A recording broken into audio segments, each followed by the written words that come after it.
Yoi, kawan-kawan semua, pada hari ini kita akan membahas mengenai penyakit jantung dan COVID-19. Dan kali ini saya nggak akan sendiri, kali ini kita akan bersama senior saya, seorang guru, seorang dokter, seorang host, spesialis jantung pembuluh. Udah nggak usah diragukan lagi, karena kita kali ini akan membahas pertanyaan netizen yang paling sering ditanyakan di WA, di Instagram, di Twitter, ataupun bahkan ditanyakan langsung pertemuan langsung dengan pasien. Dan ini ditemukan juga di beberapa pasien yang positif COVID, yaitu mengenai COVID dan penyakit jantung, apa kaitannya, dan COVID dengan hiperkoagulasi darah. Jadi koagulasi darah adalah pengentalan atau darah kental yang berlebihan, ya teman-teman. Jadi darah-darah yang mengental dan akhirnya itu terjadi biasa akibat infeksi sistemik yang terjadi di dalam tubuh. Loh, ntar Dokter Vito kok tidak bisa join ini. Nah, ini dia. Dan kali ini kita nggak sendiri ya. Jadi kita langsung. Dan buat teman-teman sekalian yang mau tanya untuk tidak terganggu, buat Dokter Vito. Halo dok. Hey, good.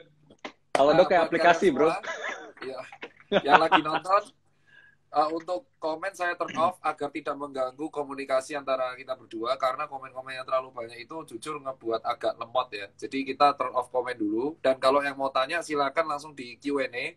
Nanti langsung kita akan tanyakan ke Dokter Vito. Dokter Vito, maaf dok, Yes. ganti dok. Oke bro.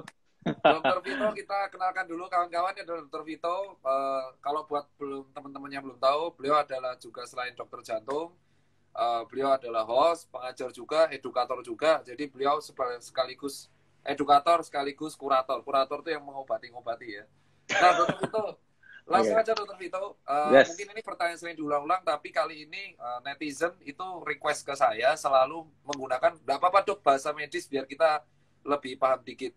Dok, jadi gini dok, di beberapa kasus pasien akhir-akhir ini itu ada pasien COVID yang setelah pulang dia negatif, tapi dia ternyata dedimernya sangat tinggi. Sebenarnya pengaruh dedimer yang tinggi dan dedimer itu apa sih dok? Kalau dalam artian yang apa bahayanya sih buat kita dari dedimer itu apa? Terus kok bisa tiba-tiba dedimer tinggi padahal sebelumnya nggak ada riwayat pengentalan darah? Itu gimana sih dok? Nah, good. Emang nih kayaknya netizennya Dr. Tirta memang udah karena sering dikasih edukasi, jadi pertanyaannya naik tingkat ya. Udah nggak kayak dulu lagi percaya-percaya hoax. Nah, good. Memang gini. Jadi sebenarnya di dimer itu kalau kita gampangnya nih ya, kalau pernah lihat luka koreng gitu kan, kalau netizen pada tahu luka koreng, kita luka gitu kan, tiba-tiba kan kita lihat ada koreng tuh, kayak darahnya beku-beku, hitam-hitam gitu, warna coklat-coklat. Nah, itu sebenarnya adalah reaksi pembekuan darah. Itu reaksi normal dari pembuluh darah kita. Nah, menjadi bahaya atau masalah kalau korengnya itu terjadi di dalam pembuluh darah. Jadi nyumbat, macet malah jadi akhirnya. Nggak bisa lewat tuh darah.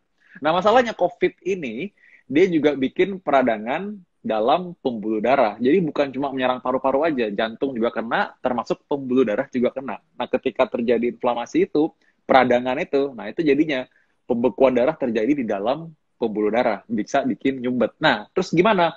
Tubuh kita berusaha untuk mengencerkan lagi darahnya.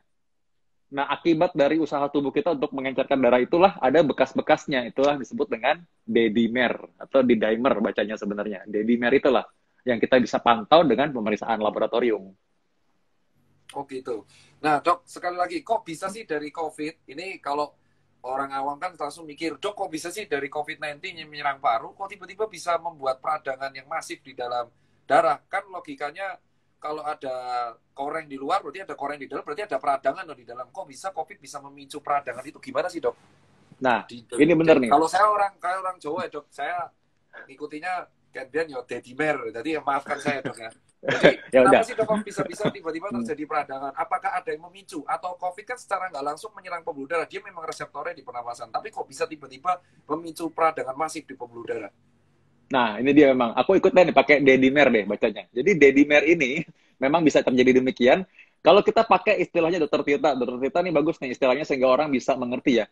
SARS-CoV-2 tuh ada cantelannya. Nah, cantelan Ya, reseptor ACE itu selalu dibilang cantelannya. Atau bahasa lainnya kuncinya gitu. Nah, untuk kunci masuknya itu memang kebanyakan di paru-paru.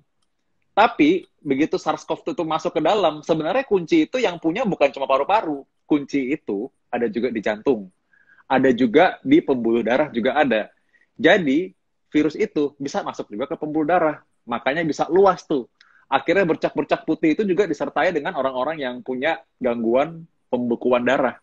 Yaitu tadi, D-dimernya jadi tinggi. Karena akibat dari proses peradangan masif itu. Dari mana masuknya? Ya kuncinya. Kuncinya masalahnya bukan cuma paru sebenarnya yang punya. Pembuluh darah punya, jantung pun punya. Nah, gejala utamanya gimana dok? Karena kan ini kan akan menjadi sebuah kayak paranoid ya. Wah dok, jangan-jangan saya long COVID, terus ada dimer tinggi, terus nanti saya kenapa? Emang gejalanya yang paling awal tuh apa dok yang bisa ditemui pada teman-teman yang sudah recover dari COVID-19? Nah, sebenarnya memang D-dimer tinggi sendiri seringkali tuh nggak ada gejalanya. Orang nggak tahu. Kenapa itulah sebabnya kenapa D-dimer ini umumnya diperiksa itu pada orang-orang yang penyakit kritis atau berat. Sehingga pengencer darah itu pasti atau wajib itu diberikan pada orang-orang yang penyakit kritis berat COVID. Tapi kalau kita lihat perkumpulan internasionalnya orang-orang yang meneliti mengenai pembekuan darah itu menganjurkan bahwa setiap orang yang kena COVID sebenarnya walaupun derajat ringan sekalipun mestinya tetap diperiksa. Karena itu tadi nggak ada gejalanya sebenarnya. Nah, kalau misalkan pun ya. Jadi benar-benar kayak benar-benar no simptom ya, asimptomatik ya. Tiba-tiba D-dimer 1000, 4000 itu asimptomatik ya. Asimptomatik dan mungkin tanpa gangguan perdarahan atau pembekuan darah sebelumnya. Nah, walaupun demikian, ada nih tanda-tandanya. Orang-orang yang biasanya ini pembekuan darahnya mungkin udah nyumbat sampai di paru-paru atau pembuluh darah jantung yang mengarah ke paru-paru, maka gejalanya adalah sesak napas sampai di atas 30 kali per menit. Jadi kalau kita hitung napas kita tuh normalnya biasanya orang antara 12 sampai 20 kali per menit. Rata-rata 18 kali lah per menit. Tapi udah begitu dia mulai meningkat sampai 30 kali per menit, atau apalagi kalau misalkan dia udah saturasi oksigen di bawah 93%, maka itu kemungkinan mungkin sudah terjadi pembekuan darah di pembuluh darah tersebut. Nah, pada beberapa kasus dok, kayak kemarin ada beberapa kasus pasien saya yang telemedicine itu dia tiba-tiba kakinya tuh membiru dok. Dan ini benar, saya minta izin pos, tapi dia ngizinin tapi saya nggak tega gitu. Jadi dia datang dalam keadaan datang ke puskesmas karena dia nggak dapat rumah sakit di Malang tepatnya. Jadi dia di puskesmas itu dalam keadaan kakinya dua-duanya membiru. Dan ternyata saya tanyakan ke dokter Deksa yang di Surabaya, ternyata juga ada pasien COVID yang tiba-tiba kakinya itu membiru.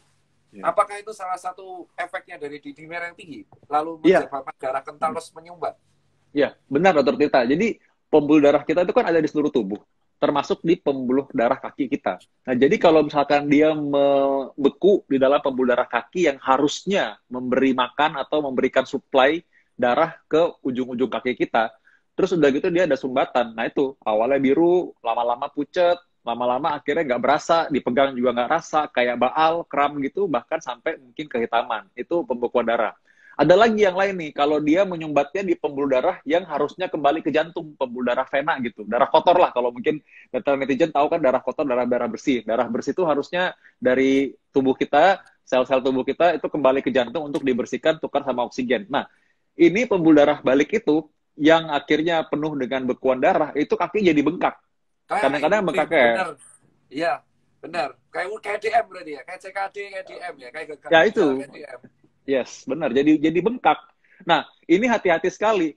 Kaki yang bengkak ini akibat dari pembekuan darah yang isinya dalam pembuluh darah itu ada bekuan darahnya. Kalau dia nyumbet di pembuluh darah jantung yang arahnya harusnya ke paru-paru, itu saturasi turun drop. Nggak akan ketolong tuh. Dikasih sungkup oksigen juga nggak naik-naik. Dan berarti bisa diambil opini ya, karena ini kan belum diteliti ya. Karena kan kematian tinggi banget kemarin. Bisa diambil kalau semakin pertolongan pertama pada COVID itu semakin telat, maka akan timbul kemungkinan peradangan masif di seluruh tubuh. Jadi kemungkinan munculnya D-dimernya semakin tinggi, semakin orang tidak ditolong. Pasti, karena soalnya satu, udah kita nggak ada yang monitor, mungkin juga orang yang isoman di rumah nggak selalu periksa D-dimer, aku nggak yakin mereka periksa D-dimer, kadang-kadang ada juga pasien-pasien yang telemedicine itu gini, mau periksa juga bingung dok, masa mesti ke rumah sakit, takut nanti kalau ketukar virusnya jadi ketularan yang berat-berat di rumah sakit. Nah akhirnya ya, dan ternyata klinik-klinik atau lab juga, itu juga kewalahan. Harusnya biasa mereka bisa ke rumah untuk jemput bola, bantu periksa di rumah, tapi ini dok, ini nggak ada orang dok, nggak ada lagi siapa yang mau ngambil ke rumah. nakes-nakes yang biasa bantu, bisa home visit itu juga nggak ada juga, karena semua terfokus ke rumah sakit. Nah, inilah yang akibatnya membuat orang yang tadinya kok biasa-biasa aja, masih teleponan, tiba-tiba kok besoknya meninggal mendadak, saturasi tiba-tiba turun mendadak. Ya iya itu tadi, bongkahan bekuan darah itu, orangnya masih baik-baik karena masih di luar. Begitu dia bongkahan bekuan darahnya itu tiba-tiba nyangsang, plok, masuk ke dalam pembuluh darah yang kecil, ya udah nggak bisa lewat tuh oksigen kan semua. Dan Makanya itu tiba-tiba kalau, saturasi drop. nah, buat teman-teman yang pengen tahu ya, darah yang mengental tuh kayak agar-agar. Dan itu ada, sempat di-share oleh salah satu dokter, itu benar-benar darahnya kayak agar-agar. Jadi darah yang mengental tuh kayak agar-agar. Jadi bayangin darah agar-agar itu nyumpat pembuluh darahmu, ya otomatis akan menjadi bendungan. Tapi bendungan yang nggak tahu dialirkan kemana karena darah akan terus mengalir. Nah dok, sekali lagi, kalau ada orang, anak muda kan 80% rata-rata gejala ringan COVID. Berarti resiko untuk dimer ini pada lansia utamanya. Apakah resiko ini semakin sejalan kalau misal dia ada hipertensi, DM, apakah itu meningkat resiko dimer tinggi ini? Atau Iya, hiperkoagulasi ini tinggi? bener banget. Sejalan dengan omongan kita waktu itu di grup juga ya. Orang yang obesitas, Betul. inflamasi tinggi, sama dokter Dexa juga kemarin tuh. Orang-orang yang punya komorbid, diabetes, itu juga sama tuh. Mereka punya risiko untuk pembekuan darah tuh lebih tinggi. Karena peradangan sebenarnya sudah terjadi sebelumnya. Jadi Ya tambah pas dengan obes. virus yang bikin ya, obes, pas virus bikin peradangan lagi, tambah peradangan lagi. Jadi artinya dia memperberat apa yang sudah ada terjadi sebelumnya juga. Jadi orang-orang yang berisiko tadi tuh, orang-orang yang obes, orang-orang yang punya komorbid banyak, termasuk orang-orang yang diabetes. Nah, itu juga sama-sama orang yang bisa kemungkinan terjadi tadi pembekuan darah dan nyumbat di pembuluh darah paru-paru. Nah, terus dok, treatmentnya kalau misalkan di dimernya ternyata 1.000, 4.000, atau 800, treatment yang disarankan adalah konsulnya ke siapa dok? Nggak mungkin ke dokter umum, karena nggak bisa sembarang dokter umum ngeluarin obat antikoagulan. Nah, apa yang Ya, dilakukan ini pertanyaan netizen, dok saya saya inisiatif dok, saya di dimer, saya akan bayar. Karena kan mahal ya, kalau saya bisa membayar pemeriksaan dedimer dan ditemukan hasilnya di atas 500, atau 800, atau 1.000, atau bahkan 4.000, apa yang harus saya lakukan pertama kali? ya, baik. Ini pada dasarnya sebenarnya yang penting dokter. Aku rasa nggak masalah ya. Pertama misalkan kayak dokter Tirta, misalkan bisa merawat Oke. banyak sekali pasien gitu di rumah, telemedicine. Dan dokter Tirta kan punya koneksi untuk bisa konsul dengan teman sejawat dokter yang lain. Jadi aku rasa dengan adanya sekarang ID juga, bukan ID sih, kemarin guru-guru besar juga sempat merekomendasikan gerakan dokter semesta. Semua dokter turun tangan, bahkan dokter kulit aja ngerawat COVID. Itu nyata tuh terjadi. Dan itu maksudnya dokter siapapun sebenarnya oke kok, kita nggak usah pilih-pilih dalam hal ini. Dokter itu pun saya yakin pasti punya wisdom juga untuk dia konsul ke dokter yang dia rasa bisa memberikan petunjuk mengenai penggunaan pengencer darah. Karena memang kalau di dimer tinggi, perlu pertimbangan dokter untuk memberikan pengencer darah. Dan memang biasanya kalau memang dia bisa dapat tempat di rumah sakit, maka diberikan pengencer darah injeksi, heparin namanya. Heparin, Diberikan betul. injeksi. Ya, heparin itu ada beberapa sih sebenarnya. Ada yang low molecular weight, itu terlalu technical, aku kasih tahu. Tapi ya secara umum netizen perlu tahu, ada namanya injeksi pembuluh darah itu dengan menggunakan pengencer darah yang disuntikan. Nah, kapan kita harus kadang-kadang ya udah karena nggak ada, kasih pengencer darah yang oral, yang minum. Dan ini dokter Tirta tahu nggak, kemarin itu kosong nasional. Gila Hah? nggak? Sempat Aspilat? kosong nasional. Kosong nasional, bukan aspilat. Ada pembuluh obat-obat antikoagulan oral, antikoagulan sempat kosong nasional. Ini coba cross check deh. Tapi bener, tadi pagi aja baru bilang, dok ini udah ada nih dikit lagi nih dok. Tapi memang karena lagi kosong nasional, jadi memang lagi habis semuanya. Setiap kali Jadi dibutuhin, jadi memang benar ya, ada keluhan masyarakat mengenai kejadian 2 pasien di aku sama dokter Dexa, berarti selaras dong. Berarti nggak hanya pasienku, berarti banyak pasien yang mengeluhkan dimer tinggi, maka obat itu akhirnya menjadi habis. Belum penyakit banyak. jantung juga yang akhirnya membutuhkan obat itu kan. Nah, itu dia. Itu kita Ini akhirnya yang ngomong ke bahaya sana loh ya. dok. Orang-orang yang harusnya yang minum obat itu adalah orang-orang yang punya gangguan irama jantung. Satu. Yang kedua, orang-orang yang pernah stroke dengan gangguan irama jantung juga. Orang-orang yang memang punya pembekuan darah, tapi gara-gara misalkan pasien dulu pernah cancer misalnya. Nah, tapi itu beli obatnya jadi nggak bisa, karena obatnya juga habis. Nah, itu dia yang menjadi masalah. Berarti kondisi di IGD berarti nanti bisa saja penuh bukan hanya untuk pasien COVID yang dimer tinggi, tapi bisa jadi adalah pasien-pasien yang sebenarnya adalah dia pasien kontrol jantung, pasien kontrol stroke. Dia nggak bisa dapat obat yang antikoagulan ini yang harusnya untuk dia. Karena mau bisa menjadi stroke iskemik tinggi dong. Banyak banget dong. Ya, betul, dokter Ritter. Maka itu kekhawatirannya. Karena di banyak sekali yang sakit, obat yang tadinya buat mungkin cadangan untuk bisa memberikan orang-orang yang non-COVID, tapi ternyata kan dipakai sama orang-orang COVID yang D-dimernya tinggi. akhirnya ya itu akhirnya kosong obatnya karena banyak ya. Aku nggak tahu kalau di luar itu mungkin ada juga orang yang karena baca hoax atau bilang, oh ini kayaknya harus dibeli nih karena soalnya bahaya. Mungkin dia nggak perlu tapi dia beli sendiri, pengencer darah itu lebih bahaya lagi tuh. Oh, itu bahaya Tapi itu banget, moncrot-moncrot tuh. Jangan pernah membeli obat pengencer darah tanpa resep ya, karena akibatnya darahmu terlalu encer bisa malah menjadi pendarahan, pembekuannya parah. Kita nggak yes, tahu di dalam tubuh kita tuh ada peradangan atau enggak. Dok, dokter hmm, Vito, lagi dok. yes. Hmm. Sebenarnya dok kan dokter jantung ya. Apa sih sebenarnya korelasi antara gangguan jantung? Jadi kemarin dok, ada pasien saya emang salah satu yang konsul dia mengalami ASD, ya Oh. kan? ASD. Kalau Hmm. orang awam bilang jantung bocor. Atau ada beberapa orang yang hipertensinya itu mencapai 240/120 stage, udah tahap paling tinggi itu. Nah sebenarnya apa sih korelasi dari gangguan pembuluh darah dan gangguan jantung aja, apalagi dengan COVID ini dok? Kalau kemarin kan obesitas secara struktural sudah dijelaskan oleh dokter Riksa, cuman karena nih banyak masyarakat yang belum bertanya, dok saya punya gangguan jantung nih, apa gangguanmu? ASD, gangguanmu apa? Ada yang bilang saya hipertensi juga dok, gangguanmu apa? Oh saya ventricle jantungnya agak membesar. Sebenarnya korelasinya apa sih dok? Gangguan dari jantung dan hipertensi sama COVID-19? Nah, surprisingly ternyata tadi kita bilang bahwa cantelan atau kuncinya itu kan sebenarnya SARS-CoV-2 atau virus COVID-19 ini kan bisa masuk ke jantung juga. Ternyata dari orang-orang dirawat COVID-19 yang di ruang ICU atau di ruang kritis, itu 49%-nya itu menderita namanya miokarditis juga, atau peradangan otot jantung. Makanya itu dia biasa orang udah masuk ICU, aduh berat sekali kondisinya, jatuh semua. Nah ini secara gampangnya kita bisa bilang bahwa karena gini, jantung itu punya pipa yang langsung berhubungan atau selang yang langsung berhubungan dengan paru-paru. Namanya arteri dan vena pulmonalis. Itu berhubungan langsung tuh ke paru-paru. Nah, jadi saling berhubungan karena jantung mompa, dia harus dapat darah bersih. Darah bersih itu karena ditukar dari paru-paru kan. Makanya darah Oh, balik lagi, darah kotor ke paru-paru tukar lagi supaya bersih lagi baru dipompa lagi seluruh tubuh. Nah, bayangkan nih kalau misalkan parunya ancur-ancuran karena COVID-19, jantungnya walaupun awalnya sehat aja pasti empot-empotan karena ibaratnya temennya pasangannya lagi ancur-ancuran. Nah, bayangkan kalau sekarang udah paru ancur-ancuran, jantung juga ada bocor juga. Jadi bisa dibilang mesinnya yang ngadat pastilah. oh, makanya kalau pada beberapa orang dengan penyakit genetik, dan ini banyak banget dok yang konsultan, dari 4 hari itu ada 4 orang dengan kejadian ASD. Jadi Oh. cepet banget dia ngos-ngosan. Nah, Hmm. sekarang untuk meraih dengan long COVID dok, pada Hmm. beberapa pasien lansia dengan penyakit hipertensi dan penyakit jantung, walaupun mereka udah PCR negatif, walaupun mereka itu sudah isoman sampai sebulan, kok bisa dok? Kok bisa? Kok bisa pada beberapa orang setelah 2 minggu tetap ngos-ngosan dok? Tetap kayak capek, tetap kayak apa? Itu sebenarnya apa sih dok hubungannya dok?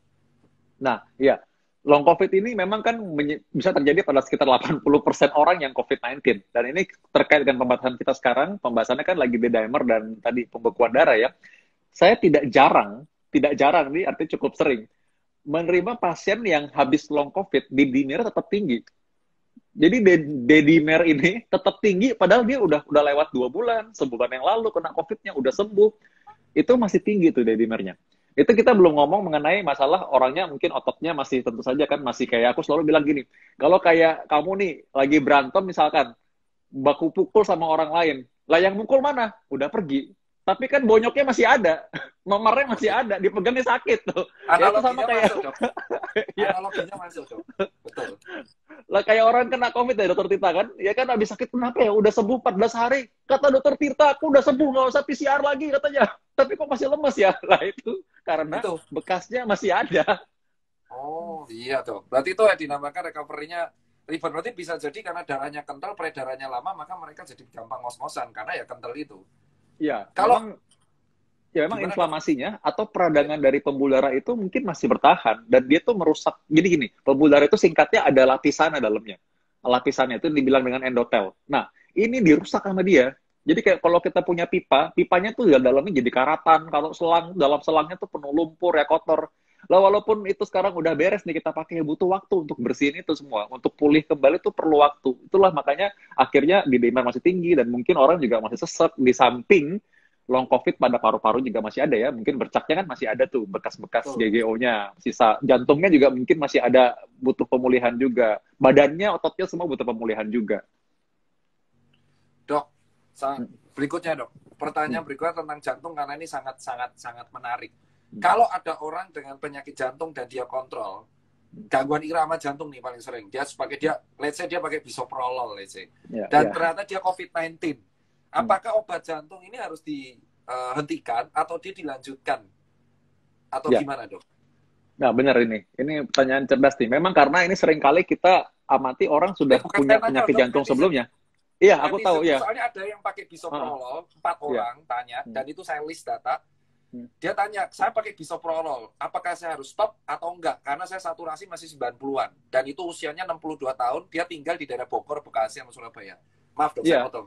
Iya, aku bilang ini makanya pertanyaan cerdas netizen Dr. Tirta kan. Pertanyaan cerdas. Iya, emang kayak gitu pertanyaan netizen. Karena gitu soalnya orang tuh, aku rasa gini, orang itu udah naik tingkat lah. Udah nggak, orang yang pinter sih udah tahu ini orang banyak yang sakit, keluarga banyak yang sakit. Masa kalau percaya lagi hoax bilang COVID ini nggak nyata, ya gila menurutku ya. Udah tuh udah mungkin nggak punya teman, nggak punya saudara kali. Sampai nggak tahu orang ada yang kehilangan begitu banyak. Jadi pertanyaannya sekarang tuh orang udah naik tingkat. Bukan nanya COVID tuh ada apa enggak sih. Itu kan kayak tahun lalu ya. Sekarang nanyanya udah kayak gitu. Kalau sekarang saya sakit, udah minum obat aritmia atau gangguan irama jantung, saya mesti ngapain nih? Nah, cerdas makanya aku bilang. Itu tetap diteruskan. Karena obat-obat tersebut untuk justru menjaga supaya jantung Anda tetap dalam kondisi baik.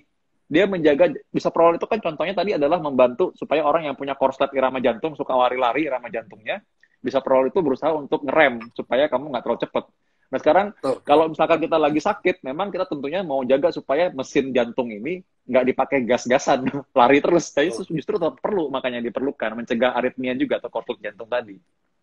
Nah, kalau hipertensi, ada hoax kemarin yang bilang, stop obat hipertensimu, karena obat anti-hipertensi itu akan menyebabkan kamu malah tambah parah COVID-nya. Nah, bisa diluruskan nggak dok? Statement hoax ini sempat beredar di grup WA, dan masuk ke saya. Jadi dia ngasih, ada netizen bapak-bapak tua, umur 72 tahun, ini emang kritis dia. Dia selalu lapor, dok saya dapat ini dari grup WA. Lapor, cepu dia. Nggak, dia lapor ke dia tanya, dok ada broadcast WA mengatakan, kalau saya konsumsi antihipertensi ketika COVID, justru meningkatkan keparahan COVID. Nah, itu langsung bisa dijelaskan nggak, dok? Iya. Nah, secara intinya adalah gini, justru kalau misalkan hipertensi ini kan kita tahu hipertensi justru selalu top 3 ya, 3 besar komorbid orang yang COVID-19. Jadi makin orang yang hipertensi tidak terkontrol, ternyata dia cenderung semakin berat COVID-19-nya. Berarti kalau kita mau mengurangi seseorang supaya risikonya nggak terjadi terlalu berat, justru harusnya hipertensinya kita kontrol. Nah, berarti obat ini tetap harus diminum. Kecuali kalau kita baru mau start nih dengan obat tersebut, tentu kita butuh penilaian. Apa tuh penilaiannya? Penilaian itu teknis sekali, jadi itu akan kita lihat, misalkan orang-orang yang, saya minta USG jantung dong, misalnya pada orang-orang yang diisolasi. Tapi orang-orang yang sudah biasa minum obat ini, lanjutkan.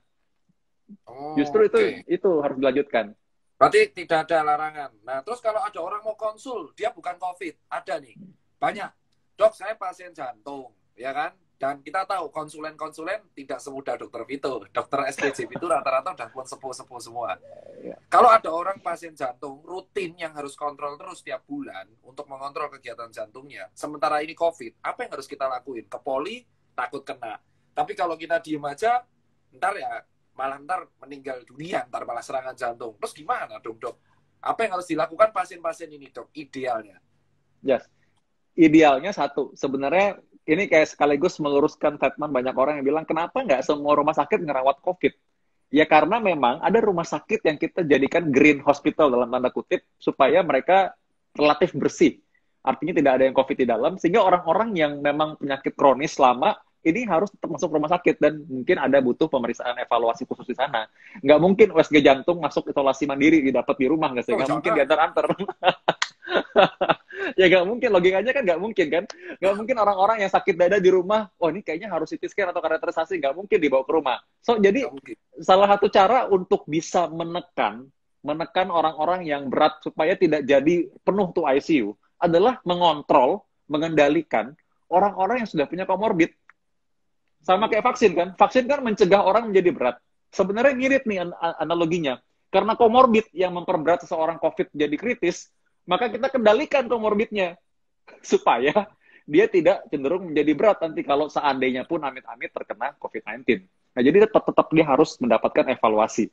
Kalau dia ringan, asimptomatik, atau tidak ada gejala sama sekali, aku aman kok, aku udah minum pengencer darah, udah minum obat darah tinggi, semuanya oke, aman. Telemedicine bisa. Telemedicine bisa. Kalau dia sudah terkontrol. Yeah. Nah, terkait vaksinasi. sebenarnya karena nih banyak yang ngeluh, dok saya itu tensi 180, saya peminum amlodipin terus-terusan ini dok, nih amlodipin ya terus-terusan dok, nifedipin, amlodipin, dan ada yang sampai masih lama obat lawas kalau ada kaptopril. Terus dok, saya disuruh di bawah 140 dok, nggak bisa saya ini dok di bawah 140, mentok saya 150 dok, terus saya ngelarang kalau nurunin tensi langsung bawah 140. Gimana dok, penderita hipertensi stage 2, apakah mereka bisa divaksin? Oke, yes. Ini hipertensi itu penyakit yang banyak sekali. Tahu nggak? Katanya di Indonesia itu sekitar 32% orang hipertensi. Jadi Anda nggak sendirian. Buset, Ya. 32% dari jumlah penduduk. Yes, Berarti Anda coba cek COVID-nya Puskesmas. apa-apa ya, dok, sama hipertensi. Coba Apalagi cek kalau Puskesmas. hipertensi, ada hipertensi, ada COVID ya. Nah, itu dia. Nah, Makanya. terus Ya. gimana dok? Kalau Nah, orang hipertensi kan udah tahu komorbid. Kita tahu dia top 3-nya selain DM dan jantung nih. Terus gimana dong kalau orang hipertensi mau vaksin? Sementara dia tuh mentok 150. Padahal kan batasnya 140 untuk baseline cut-nya. ya, satu, kita tidak menentukan obat-obatan hanya cuma dari sekali aja. Jadi tenang aja guys, netizen Dr. Tirta ini ya. Jadi cuma sekali itu kadang-kadang orang karena tegang. Oh ini kayaknya aku mau vaksin besok nih, takut-takut ditanamin chip misalnya. Jadi mereka tuh benar-benar takut gitu. Dan akhirnya mereka naik tensinya. Kalau tensi diukur 2 kali kesempatan terpisah, dan ternyata memang benar dari suruh istirahat setengah jam, duduk-duduk ternyata masih tetap tinggi ya, berarti memang darah tinggi. Dan perlu obat, mungkin obat yang sekarang diminum nggak cukup, jadi mesti ditambah obatnya. Nah, sebenarnya hipertensi Oh, ini boleh ditangani di level vaskes seperti puskesmas. Dokter umum pun bisa. Tentu saja misalkan dia sudah punya yang lain, misalkan dia orang yang penyakit ginjal kronik, pernah serangan jantung, atau pernah gagal jantung, mungkin dokter umumnya pasti akan konsultasi pun ke dokter spesialis juga. Tapi intinya sebenarnya hipertensi bisa ditangani oleh dokter umum sekalipun. Anda boleh konsultasi dengan dokter umum Anda terdekat, tanya gimana caranya supaya saya stabil nih. Perlu nggak saya evaluasi lain? Nah, kalau memang misalkan perlu obat tambahan untuk menurunkan atau menstabilkan tensi, lakukan. Dan segera cari kesempatan untuk vaksinasi lagi. Karena justru dari Perki kemarin, Perhimpunan Dokter Jantung dan Pembuluh Darah Indonesia, justru menganggap bahwa orang-orang yang punya penyakit jantung, punya hipertensi, ini adalah orang-orang yang rentan, artinya butuh sekali untuk betul, dilindungi dengan vaksinasi. tepat. Tapi pada faktanya kan emang vaksinator kan tegas banget ya, vaksinator kita. Iya, Enggak ya, binari iya, banget. 140 iya, enggak. 140 enggak. Ada iya. rasanya aduh sedih, tambah stres mereka kan. Nah, sama terakhir dok, ini karena sudah jam 20 dan Iya. saya lowbat banget. Ada 2 pertanyaan terakhir. Pertanyaan Hmm. kedua terakhir adalah, dok, kita kan tahu bahwa apa-apa COVID. Padahal angka kematian tertinggi harian di Indonesia itu adalah penyakit serangan jantung. Apakah benar dok? Iya, penyakit jantung masih menjadi top scorer sekarang sih. Jadi artinya walaupun COVID sekarang lagi wabah, tapi penyakit pembunuh nomor 1 masih penyakit jantung. Dan itu sekarang akan jadi semacam bom waktu, Dokter Tirta. Karena orang-orang yang mungkin sakit dada di rumah dan memang serangan jantung, dia takut ke UGD. Apalagi lihat UGD emang penuh, dan itu wajar. Saya ngerti, orang yang di rumah juga, takut nanti serangan jantung di COVID-kan di sana. Dan tidak jarang memang ternyata dia itu OTG sebenarnya. Sudah COVID-19 duluan, mungkin dia OTG, atau mungkin bahkan salah satu manifestasinya karena pembukuan darah, jadi serangan jantung juga bisa, datang ke rumah sakit, bahasa kan serangan jantung, kok jadi COVID, pulang ke rumah. Nah, itulah bahayanya. Nah, sekarang ini, orang-orang yang mungkin tadi serangan jantung, dia menunda, akhirnya mungkin meninggal di rumah, nggak tahu kenapa. Mungkin aja, atau memperberat. Saya dapat pasien nih, berapa pasien datang, udah serangan jantung, mungkin 4 hari lalu, datang ke sini, waduh, udah gagal jantung berat, lemah jantung, udah jack kali kondisinya, sehingga sulit sekali untuk ditolong. Atau bahkan ya mungkin susah ditolong, udah nggak bisa ditolong lagi. Udah kritis akhirnya. Jadi ya memang untuk advice-nya adalah satu, bagi Anda yang punya faktor risiko penyakit jantung, Anda punya darah tinggi, kolesterol, diabetes, Anda kontrol sebisa mungkin. Nggak ada kan yang mau sakit ketika lagi pandemi, ngantri di UGD padahal serangan jantung, pasti nggak ada yang mau. Yang kedua, itu juga saran juga untuk kita semua nih auto saran lah, apa istilahnya itu, buat dokter-dokter semua, bahwa sekarang ini penyakit nggak cuma COVID, ada penyakit-penyakit komorbid yang harus kita kendalikan, supaya orang-orang yang punya komorbid ini, jantung, hipertensi, DM, obesitas, tidak tiba-tiba serangan atau menjadi berat ketika kena COVID. Kita kontrol si orang komorbid ini, supaya kita kendalikan penyakitnya, supaya tidak memperberat dia ketika nanti misalkan amit-amit terkena COVID juga. Yang ketiga, apabila Anda dalam keadaan emergensi, ini himbauan dari Perki dari tahun lalu juga, bahwa ketika Anda punya gangguan gawat darurat, satu, sakit dada berat sampai keringat dingin, sesak napas hebat, dan Anda mungkin pingsan atau sempat nggak sadarkan diri ketika lagi goes atau olahraga, mungkin Anda terkena serangan jantung, jangan menunda ke Kaget rumah mas. sakit. Itu ya cardiac arrest, Jangan henti dikasih jantung. hangat. Jangan tepuk-tepuk, Kalau tampar-tampar. ada orang naik sepeda, yang sering ya buat kalian yang nonton, hobi sepeda, ada orang naik sepeda tiba-tiba ambruk. Jangan didudukin sama naik, kasih tangan. Buka helmnya, tidurin dia, posisikan anatomis, jadi tiduran, langsung call ambulan. Jangan dikasih teh hangat, itu malah terjadi aspirasi. Jangan teh hangat, ini bener nih. Karena banyak terjadi orang sakit jantung dikasih teh hangat. Orang kalau naik sepeda, bulu tangkis, sepak bola, tiba-tiba mabruk, lemes, itu adalah arrest, cardiac arrest. Kalau orang bilang ayo duduk, ya itu serangan jantung. Dan jantung tuh nggak bisa nyerang balik bro kalau diserang. Ya susah bos. Nggak bisa bos. Nah, gold periodnya berapa sih dok kalau kena serangan jantung dok? Secepat mungkin mestinya. Golden period itu adalah untuk kami di rumah sakit. Dalam setengah jam kita harus segera kasih pengecek darah, 1,5 jam harus kateterisasi kalau memang dia serangan jantung berat yang disebut STEMI. Tapi bagi kita yang di rumah, golden period itu adalah secepat mungkin. Kita bilang waktu adalah otot jantung. Jadi ya semakin cepat ya semakin baik. Semakin lama semakin banyak otot jantung yang rusak. Jadi kalau tadi yang punya gejala-gejala penyakit jantung akut, anfal atau kumat kayak tadi itu, sakit dada seperti tekan benda berat sampai keringat dingin, apalagi menjalar ke dagu, ke lengan kiri, itu segera ke rumah sakit. Orang yang tiba-tiba sesak napasnya tiba-tiba kok nggak bisa, tiduran nggak bisa, duduk lebih enak, nah itu gagal jantung tuh, segera ke rumah sakit. Orang yang tiba-tiba kelengan terus pingsan tiba-tiba, itu orang yang cardiac arrest atau henti jantung, segera ke rumah sakit, jangan tunda. Itu memang mau nggak mau ya harus pergi. Makanya kita semua tetap prokes supaya mereka-mereka ini yang di ujung tanduk nggak usah ngantri kalau di UGD, karena di UGD penuh orang-orang yang COVID-19 gitu. Dan ingat ya, kematian nomor 1 di Indonesia itu masih bukan dipegang COVID, tapi dipegang oleh cardiac arrest alias serangan jantung. Jadi buat kawan-kawan, kenapa kok angka kematian jantung nggak diupdate? Ntar tuh orang-orang yang sakit jantung, jantungan semua yang ada kalau tahu. Nah terus Pak Dr. Vito, ini terakhir buat netizen yang nonton, pesan singkat untuk mereka apa dok terkait kesehatan jantung dan kesehatan jantung aja, kalau COVID mereka ada ngerti. Terkait kesehatan jantung dok, biar nggak ketemu Pak dok keadaan berat. Oke, satu yang pertama kalau Anda sudah punya masalah jantung, minum obat rutin. Dan yang kedua, kalau Anda belum punya masalah jantung, jangan sampai sakit jantung. Caranya jangan begadang, jangan sering pegang HP, jangan kegemukan, olahraga mesti. Karena kegemukan, kalau coba lihat lingkar pinggang ya. Kalau laki-laki Indonesia lebih dari 90 cm itu namanya obesitas atau kegemukan, dan itu penyakit ya. Perempuan lebih dari 80 cm itu obesitas dan itu juga kegemukan namanya. Lalu yang berikutnya, Anda punya penyakit kronis yang calon serangan jantung, hipertensi, kolesterol tinggi, diabetes, Anda cek dan Anda kontrol dengan baik. Mudah-mudahan Anda selalu sehat. Oke, thank you Dr. Vito. Ini yang nonton banyak banget dok. Ini salah satu live terbanyak selain kemarin Dr. Deksa, itu udah tinggi dan ini paling tinggi. Jadi kelihatan bahwa itulah netizen sekarang, follower-follower Dr. Tirta tuh sudah naik step. Jadi kita udah nggak mengkhawatirkan apa COVID ada apa enggak. Tapi mereka sekarang, dan jujur dok, yang nonton ini rata-rata adalah anak muda. Karena kita kan bonus demografi, usia 30 tahun. Dan di posisi 25-30 tahun, itu bapak-bapak kita, ibu kita tuh sudah 60 tahun. Dan mereka ternyata memiliki rata-rata hampir lansia itu pasti ada permasalahan pada pembuluh darah dan jantung. Jadi buat teman-teman yang menonton ini, video ini akan di-save. Dan terima kasih buat Dr. Vito sudah menyediakan waktunya. Kita tahu pasiennya banyak. Dan itu aduh nggak sempat. Ya pokoknya pasiennya beliau banyak. Dan kalau teman-teman yang mau tanya ke Dr. Vito, bisa langsung ini dicek Instagram atau langsung tanya ke komennya, langsung insya Allah dijawab. Itu aja Dr. Vito, terima kasih dok, selamat bertugas kembali. Sehat selalu. Semangat, tetap sehat. Salam perjuangan bro. Salam perjuangan bosku.